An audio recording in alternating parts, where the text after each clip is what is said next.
કોઈ પણ વસ્તુ ચાર રીતે મળે. કાં લાગવકથી મળે, કાં લાચારીથી મળે, કાં લાગણીથી મળે અને કાં લાયકાતથી મળે. લાગવકથી મેળવેલું ટકતું નથી. ક્યાંક કોઈ ઓળખાણ હોય ને લાગવકથી મળી જાય. કાં લાચારીથી મળે, કોઈની આગળ જ્યારે તમે હાથ ફેલાવો અને દયા કરીને આપી દે. કાં લાગણીથી મળે, ક્યાં કોઈના તમે સ્નેહી હો. અને સર્વોત્તમ પ્રાપ્તિ છે લાયકાતથી મળે. First deserve then desire. પહેલા યોગ્ય બનો, પછી અપેક્ષા રાખો.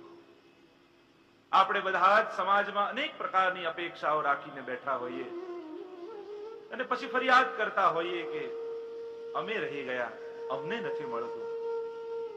પણ મહાપુરુષો તો એમ જ કહે છે, યોગ્ય બનશો તો એ વસ્તુ આપમેળે તમારી પાસે આવી જશે. વસ્તુ નથી મળી તો એમ ન વિચાર કરો કે હું રહી ગયો. વિચાર એમ કરો કે કદાચ હું એ વસ્તુને લાયક નથી. યોગ્યતા કેળવો, પાત્રતા કેળવો. રસની વર્ષા તો થઈ જ રહી છે. વરસાદ પડતો હોય, વરસાદ ભેદભાવ નથી રાખતો કે આ પાત્રમાં પડવું ને આમાં ન પડવું. પણ કા પાત્ર ઊંધું મૂક્યું હોય, કા પાત્રમાં છેદ હોય, કા પાત્ર ઢાંકેલું હોય તો એ પાત્રમાં જલ ભરાતું નથી. એમ આ ભાગવતની કથા પણ સમાન રૂપે આ ભાગવત ભગવાન કૃપાની વર્ષા કરે છે. પણ ઘણાના પાત્રો ઊંધા પડ્યા હોય છે, એટલે 7 દિવસ પછી પણ કોરા ને કોરા રહે. ઘણાના પાત્રોમાં રસ્તો ભરાય પણ છિદ્રો પડેલા હોય છે.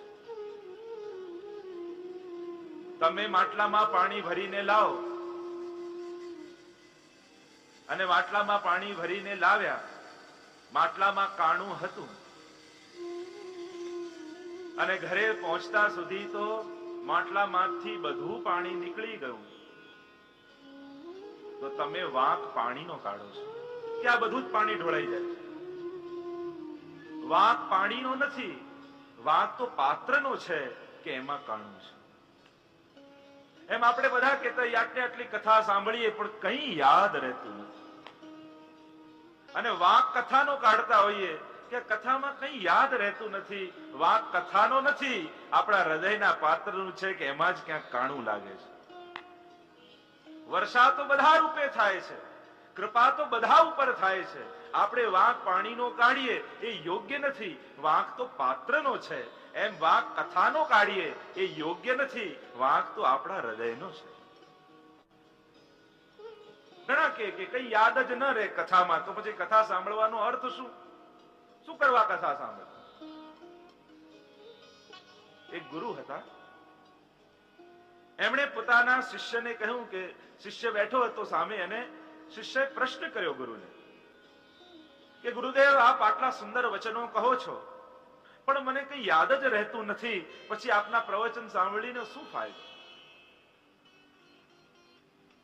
જ્યાં આવો પ્રશ્ન શિષ્યએ કર્યો એટલે ગુરુએ કહ્યું કે જા, સામે જો ટોપલો પડ્યો છે વાંસનો, એમ કર આ ટોપલો લઈને જા નદીમાં ને એમાં પાણી ભરી લાવ.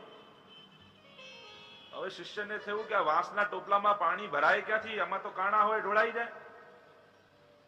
અને મેલો ગંદો ટોપલો હતો, લઈને ચાલ્યો. ગુરુએ કહ્યું સામે તો પ્રત્યુત્તર અપાય નહીં, અને ટોપલો લઈને આવ્યો નદીમાં, જ્યાં પાણી ભરે અને આગળ ચાલે ને બધું ઢોળાઈ જાય. પાછું ભરે, પાછું આગળ ચાલે, ઢોળાઈ જાય. પાછું ભરે, પાછું આગળ ચાલે ને ઢોળાઈ જાય. 11 વાર એમ કર્યું એટલે ટોપલો લઈને આવ્યો ગુરુ પાસે ને કહ્યું, ગુરુદેવ આપ કહો તો છો પણ આ ટોપલામાં પાણી ભરાય ક્યાંથી? આમાં તો કાણા છે. પછી પાણી ભરવાનો અર્થ શું? ભરાતું જ નથી, પછી આમાં પાણી ભરવાનો અર્થ શું? ગુરુએ કહ્યું ધ્યાનથી જો, ભલે પાણી નથી ભરાયું પણ ટોપલો ચોખ્ખો તો થયો છે. એમ ભલે યાદ ન રહે પણ હૃદયનું ઘટ ચોખ્ખું તો થાય છે, શુદ્ધ તો બને છે. મન પવિત્ર તો બને છે. પાત્ર કાણું હોય, ઊંધું હોય અને કાં અજ્ઞાનના આવરણથી ઢંકાયેલું તો એમાં રસ ટકતો નથી. આ ભાગવત કથા પણ એને જ ફલરૂપ થાય છે જે પોતાના ઘટને પાત્ર બનાવીને લાવે. આ શબ્દ રૂપ બ્રહ્મ છે. આનો એક એક શ્લોક એ શ્રીનાથજી બાબાના એક એક રૂવાડા છે. સ્વયં શ્રીજી તો રસમય છે. રસો વૈશ, વેદમાં પણ ભગવાનને રસરૂપ કહ્યા છે. અને આ રસ કર્ણ દ્વારા પાન કરવાનો છે. વેણુ ગીતમાં પણ જ્યારે પ્રભુએ વેણુનાદ કર્યો અને હરણીઓ, આ ગાયના વાછરડાઓ કર્ણ પુટૈહિ પિબંત્ય, આ ગાયો પોતાના કાનને ઊંચા કરી કરી અને એને દોનું બનાવી. પુટૈહિ કહ્યું વેણુ ગીતમાં, દોના કહ્યું. અને જાણે ભગવદ રસનું પાન કરી રહ્યા છે, દોનામાં રસ ભરી ભરી. મહાપ્રભુજી કહે કે દોના કેમ કહ્યા, કેમ વાટકી ન કહી? કહ્યું કે વાટકીમાં થોડી વાર પહેલા ખીર પીએ અને પાછી ધોઈને એમાં દાળ પણ પી જઈએ, પણ દોનામાં તો એક વાર જે રસ પીધો હોય એ પીધા પછી એ દોના ફેંકી દેવાના હોય. બીજા રસનો એમાં ભોગ થતો નથી. જો જેણે કરણે ભગવદ રસ ચાખી લીધો હોય પછી એનાથી લૌકિક રસ ન ચખાય. એવી આ અધિકાર લીલાની કથા છે. 3 વક્તા છે ભાગવતજીના અને 3 શ્રોતા છે. અને એમને કેટેગરી આપવામાં આવી કે આ ઉત્તમ વક્તા, આ મધ્યમ વક્તા અને આ હીન વક્તા. હીન એટલે ખરાબ નહીં, પણ ઉત્તમ અને મધ્યમથી ઉતરતા. ભાગવતજીના મુખ્ય 3 વક્તા અને 3 શ્રોતા. હીન વક્તા અને શ્રોતા છે. હીન વક્તા છે સુતજી અને હીન શ્રોતા છે સૌનકજી. સૌનકજીની નિષ્ઠા યજ્ઞમાં છે અને સમય બચે ત્યારે કથાનું શ્રવણ કરે છે. સંપૂર્ણ નિષ્ઠા કથામાં નથી. એની કથા એ વૃત્તિ છે એટલે હીન કક્ષામાં મૂક્યા. મધ્યમ વક્તા છે નારદજી અને મધ્યમ શ્રોતા છે વ્યાસજી. હજી દ્રઢ વૈરાગ્ય બંનેમાં નથી. હજી સમાજની પણ ચિંતા છે. અને ઉત્તમ વક્તા સુખદેવજી અને ઉત્તમ શ્રોતા પરીક્ષિત. આ આખી ભાગવત કથા માં મુખ્ય 3 વક્તા અને 3 શ્રોતા.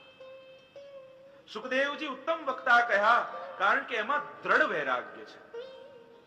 પરીક્ષિતને પણ જ્યારે શ્રાપની સમાચાર મળ્યા પાછું વળીને જોયું નથી, એવો વૈરાગ્ય જાગૃત થયો કે મહેલ છોડીને નીકળી પડ્યા. આ બંને ઉત્તમ વક્તા અને ઉત્તમ શ્રોતા બંનેને ભગવત દર્શન થયેલા છે, છતાંય ભગવાનની કથામાં નિષ્ઠા છે. એટલે ભગવાન મળી જાય પછી કથા તો છોડવાની નથી. સુખદેવજીને પણ દર્શન થયા છે, પરીક્ષિતને પણ ગર્ભમાં ભગવાને દર્શન આપ્યા છે. બંનેની અંદર સંપૂર્ણ વૈરાગ્ય છે. જો 2 જણાને મૃત્યુના સમાચાર મળી ગયા પહેલેથી, એક તો પરીક્ષિતને સમાચાર મળ્યા કે 7 દિવસ અને 7મા દિવસે તક્ષક આવીને દંશ આપશે, અને કંસને સમાચાર મળ્યા હતા કે આ દેવકીનો 8મો ગર્ભ તારો કાળ થશે. કંસે મૃત્યુ મારવાની કોશિશ કરી અને પરીક્ષિતે મૃત્યુને સુધારવાની કોશિશ કરી. મૃત્યુ તો અટલ છે, કોઈ એનાથી બચી શકતું નથી. મૃત્યુને મારી શકાતું નથી, મૃત્યુને ખાલી સુધારી શકાય છે. તો આમ આ અધિકાર લીલાની કથા એ પ્રથમ સ્કંદની કથા છે. બધાને ભિન્ન ભિન્ન ફળ મળ્યા. હીનાધિકારને એને યોગ્ય ફળ, મધ્યમાધિકારને એની કક્ષા પ્રમાણે ફળ, અને ઉત્તમાધિકારને જે સુખદેવજીને પરીક્ષિત જેમને કહ્યા એમને ભાગવતનું પરમ ફળ મળ્યું છે. સુખી હરિપુર બસત कहां हूं परीक्षित ही पछताऊ. વિનય પત્રિકામાં તુલસીદાસજીએ કહ્યું કે વૈકુંઠમાં રહેલા પરીક્ષિતને પશ્ચાતાપ થાય છે કે ભૂતલ પર તો કથા મળી પણ અહીંયા ભગવત કથા નથી મળી. તો એવી કથામાં અનન્ય નિષ્ઠા છે. તો આવો પ્રવેશ કરીએ પ્રથમ સ્કંદમાં. પ્રથમ શ્લોકમાં મંગલાચરણ કર્યું છે. આને પૌરાણિક ગાયત્રી કહેવામાં આવે છે. ભાગવતનું બીજ એ ગાયત્રી છે. અને મહાપ્રભુજી આજ્ઞા કરે છે ગાયત્રી મંત્ર એ પરબ્રહ્મનો ઉદ્ઘોષક છે. પરબ્રહ્મનું વર્ણન કરે છે. ગાયત્રી તો એના છંદનું નામ છે, એ મંત્રના. મહાપ્રભુજી એમ કહે છે ગાયત્રી દેવીની તો ભાવના પાછળથી કરવામાં આવી, પણ એ ગાયત્રી મંત્ર એ તો પરબ્રહ્મનું સૂચન કરે છે. અને આ શ્લોકને પૌરાણિક ગાયત્રી કહેવામાં આવે છે. મહાપ્રભુજીએ ગાયત્રી મંત્ર સાથે આ શ્લોકની સમાનતા કરી છે. પરમ સત્યનું ધ્યાન કરીએ છીએ. આ એક શ્લોક એવો છે કે એના ઉપર 100 થી ઉપરાંત ટીકાઓ પ્રાપ્ત છે. આને પૌરાણિક ગાયત્રી કહે છે. સમગ્ર ભાગવતનું આને બીજ કહેવામાં આવે, કારણ કે વૃક્ષ એ બીજનો જ વિસ્તાર છે. જન્માદ્યસ્ય યતોન્વયાદ તરત. શ્રી મહાપ્રભુજીએ તો ગાયત્રી મંત્ર સાથે સમાનતા કરી. ગાયત્રી મંત્રમાં ઓમ ભૂર્ભુવઃ સ્વઃ તત્સવિતુઃ, જે સવિતુ શબ્દ આવ્યો એને જન્માદ્યસ્ય યતઃની સાથે સમાનતા કરી. સૂતે પ્રસૂતે ઇતિ સવિતા, જેના દ્વારા જન્મ થાય. સમગ્ર સૃષ્ટિનું સર્જન ભગવાન દ્વારા થયું છે. એનું પાલન પણ ભગવાન કરે છે અને વિસર્જન પણ ભગવાન કરે છે. અચ્છા, આ જગત ભગવાને બનાવ્યું છે તો શેમાંથી બનાવ્યું છે? તો કહ્યું આત્મકૃતે પરિણામાત, પોતાનામાંથી બનાવ્યું. જેમ કુંભાર ઘડો બનાવે તો માટી એ ઘડાનું ઉપાદાન કારણ કહેવાય. માટીથી ઘડો બન્યો અને કુંભાર એ ઘડો બનાવનાર છે, એ નિમિત્ત કારણ છે. તો એમાં જગતનું ઉપાદાન કારણ સ્વયં ભગવાન છે. એમણે પોતાનામાંથી જગત બનાવ્યું અને પોતે બનાવ્યું. તો ઉપાદાન અને નિમિત્ત કારણ આ જગતનું સ્વયં ભગવાન છે. જન્માદ્યસ્ય યતઃ કહ્યું, અવયવ વાપર્યો. અવયવમાં કોઈ પણ કાળ લાગતો નથી. એમ ભગવાન ઉત્પત્તિ સ્થિતિ અને લય કરે, પણ પ્રભુમાં કોઈ પણ વિકૃતિ આવતી નથી. ઓમ પૂર્ણમદઃ પૂર્ણમિદં પૂર્ણાત પૂર્ણમુદચ્યતે પૂર્ણસ્ય પૂર્ણમાદાય પૂર્ણમેવાવશિષ્યતે. ઈશો ઉપનિષદનો પ્રથમ શ્લોક. પૂર્ણ બ્રહ્મમાંથી પૂર્ણ જગત પેદા થાય છે, પણ ભગવાન પૂર્ણ જ રહે છે. એમનામાં કોઈ કમી નથી આવતી. અને જ્યારે પાછું જગત ભગવાનમાં વળી જાય તો ભગવાનમાં કઈ વધારો થતો નથી, એ તો પૂર્ણ જ રહે છે. બે પ્રકારના પરિણામવાદ છે વેદાંતમાં. એક વિકૃત પરિણામવાદ અને બીજું અવિકૃત પરિણામવાદ. જેમ દૂધમાંથી દહીં બને પણ દહીંમાંથી પાછું દૂધ બની શકતું નથી, એ છે વિકૃત પરિણામવાદ. અને બીજું છે અવિકૃત પરિણામવાદ. જેમ સોનાના કુંડળ હોય, આપણે કુંડળ નામે ઓળખીએ, પછી એને સોનું નથી કહેતા, પણ એમ થાય કે હવે આ ગમતું નથી, પાછું એને સોનામાં ઢાળી દઈએ અને ઓગાળીને એનું પાછું સોનું થઈ જાય. આ છે અવિકૃત પરિણામવાદ. જેમ રબડને તમે ખેંચો, લાંબુ લાગે, છોડી દો તો પાછું એની મૂળ દશામાં પહોંચી જાય. એમ બ્રહ્મ પણ પોતાનામાંથી જગત પ્રગટ કરે છે, અને એટલે જ મહાપ્રભુજી આ જગતને પણ સત્ય માને છે. માયાવાદમાં જગતને મિથ્યા માનવામાં આવ્યું, પણ મહાપ્રભુજી જગત અને સંસારને ભિન્ન કરીને બતાવે છે. કારણ કાર્ય કારણ અભેદાત. જગત એ કાર્ય છે, ભગવાન કારણ છે. અને જો ભગવાન આ કારણ સત્ય હોય, ભગવાનને સત્ય માનતા હો તો સત્યમાંથી અસત્ય કેમ પેદા થઈ શકે? જો આ જગત ભગવાનમાંથી જ પેદા થયું છે તો અને ભગવાન સત્ય છે તો પછી જગતને મિથ્યા કેમ માની શકાય? મહાપ્રભુજી તો કહે છે આ સંસાર મિથ્યા છે, જે અહમતા મમતાત્મક છે. કિંતુ આ જગત જે દેખાઈ રહ્યું છે એ તો રૂપ નામ વિભેદેન જગત ક્રીડતી યો યતઃ. ભગવાન જ રૂપ નામના ભેદથી આ જગતમાં ક્રીડા કરી રહ્યા છે. એટલે આ જગત પણ સત્ય છે. જેમ કરોળિયો પોતાનામાંથી જાળ પેદા કરે અને પાછું જાળ સમેટવાનું પોતાનું કાર્ય થઈ જાય ત્યારે પોતાનામાં જાળને સમાહિત કરી લે છે, એમ જ ભગવાન લીલા કરવા માટે આ જગતને પેદા કરે છે અને પોતાનું કાર્ય થઈ ગયા પછી જગતને પોતાનામાં સમાહિત કરી લે છે. ભગવાન જ જગતનું ઉપાદાન નિમિત્ત કારણ છે. પોતે જ પ્રગટ કરે છે, પોતે જ ચલાવે છે અને પોતે જ લય કરે છે. યતઃ કહ્યું અવયવ ભગવાનમાં ક્યારેય વિકાર આવતો નથી. એમને જગત ઉત્પન્ન કરે ત્યારે પણ આનંદ છે, પાલન કરે ત્યારે પણ આનંદ છે, વિસર્જન કરે ત્યારે પણ આનંદ છે. જેમ એક નાનકડા બાળકને તમે દરિયાના કિનારે રેતથી રમતા જુઓ, ઘર બનાવતો હોય ત્યારે પણ આનંદની સ્થિતિ હોય, બની જાય પછી ગાડી આદિથી રમ્યા કરે અંદર, એમાં પણ આનંદની સ્થિતિ. અને માં પુકાર કરે ચલ બેટા ઘરે જવાનું છે, ત્યારે તમે એને તોડતા જુઓ, કૂદકો મારતા મારતા ઘરને તોડે ત્યારે પણ આનંદ કરે છે. એમ ભગવાન પણ જ્યારે જગત પેદા કરે ત્યારે પણ આનંદ છે, પાલન કરે ત્યારે પણ આનંદ, વિસર્જન કરે ત્યારે પણ આનંદ. ગાયત્રીના સવિતુ શબ્દ સાથે જન્માદ્યસ્ય યતઃની સમાનતા કરી. પરમ ધીમહિ, આ પરમને વરેણ્ય શબ્દ સાથે સમાન કર્યું. જે પરમ છે એ જ વરેણ્ય છે, એ જ વરવા યોગ્ય છે. ભર્ગને સત્યની સાથે સમાનતા કરી, દેવસ્યને સ્વરાટની સાથે સમાનતા કરી. સ્વેનૈવ રાજતે ઇતિ સ્વરાટ, ભગવાન સ્વયં પ્રકાશિત છે, એમને કોઈ પ્રકાશની આવશ્યકતા રહેતી નથી. ધિયો યો નઃ પ્રચોદયાત ની સમાનતા તેને બ્રહ્મહૃદાય આદિ કવયે. અને ગાયત્રીમાં પણ ધીમહિ આવ્યું અને આ પૌરાણિક ગાયત્રીમાં પણ ધીમહિ આવ્યું. પરમ સત્યનું ધ્યાન કરવા કહ્યું, સત્યમ પરમ ધીમહિ. કારણ આ ભગવાન કેવા છે? આ બધું જ સર્જન કરનારા છે, પરંતુ અભિજ્ઞ છે.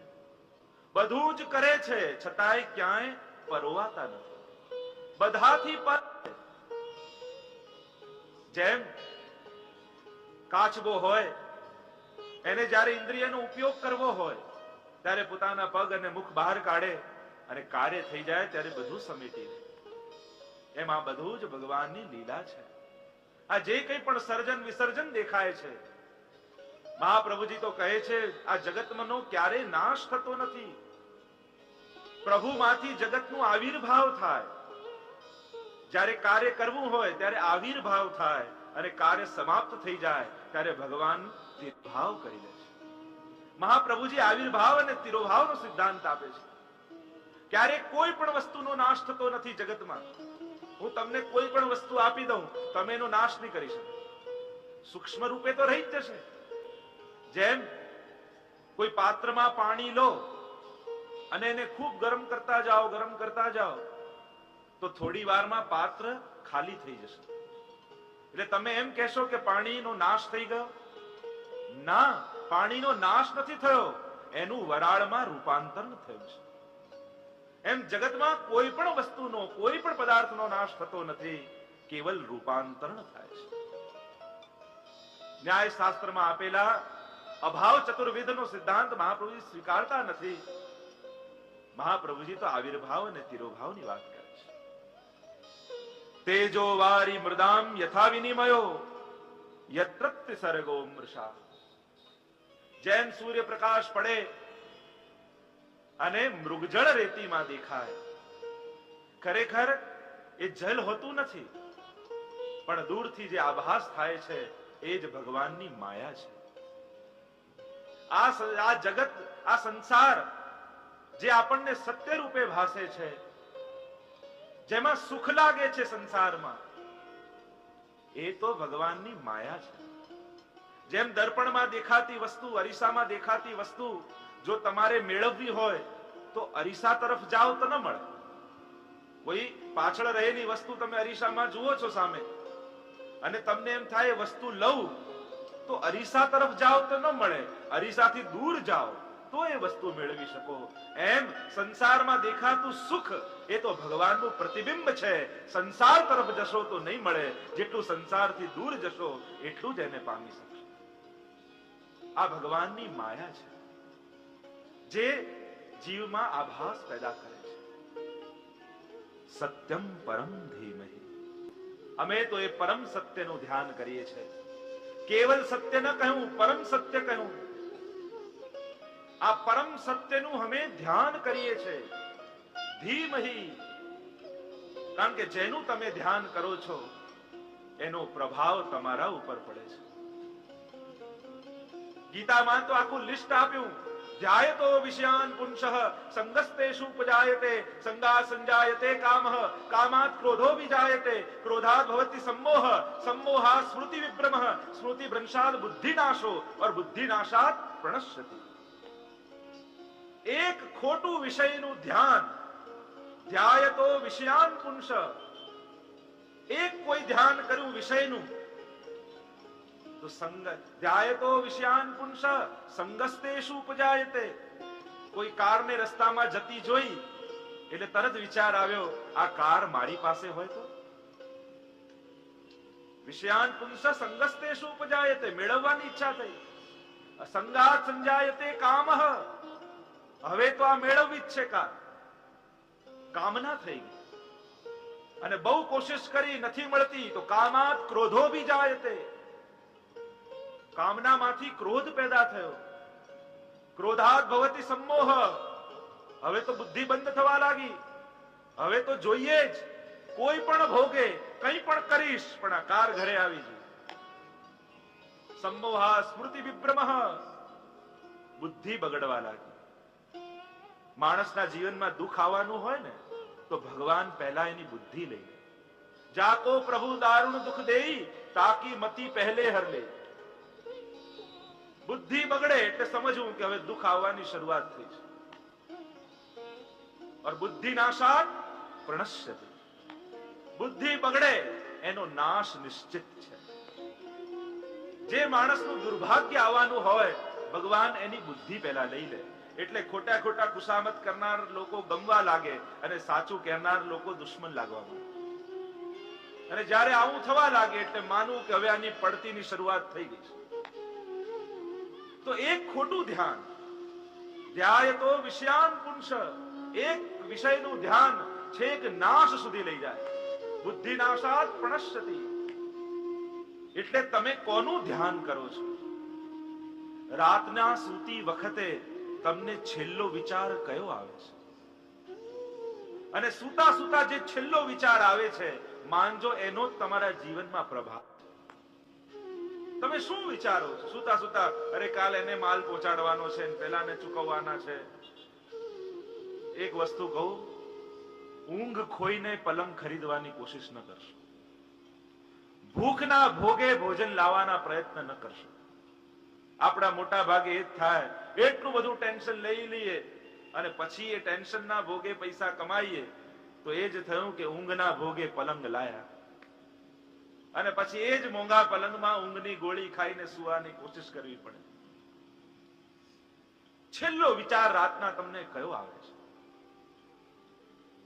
સુંદર વિચાર કરો. સૂતા પહેલા ભગવાનનું નામ લો, પ્રભુનું સ્મરણ કરો, સારા વિચારો પેદા થશે.